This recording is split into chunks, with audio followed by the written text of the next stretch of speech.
Tarehe 9 Julai mwaka 1850, Tabrizi ilinyamaza, anga likiwa na mawingu.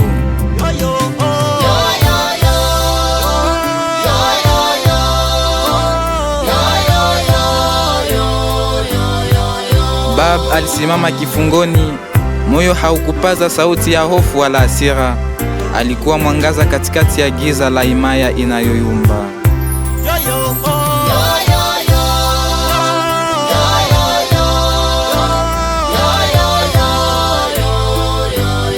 Bab aliuawa kwa kutundikwa na kupiga risasi nyingi sana. Wafuasi wake, vijana kwa wazee, waliteseka bila kulalamika.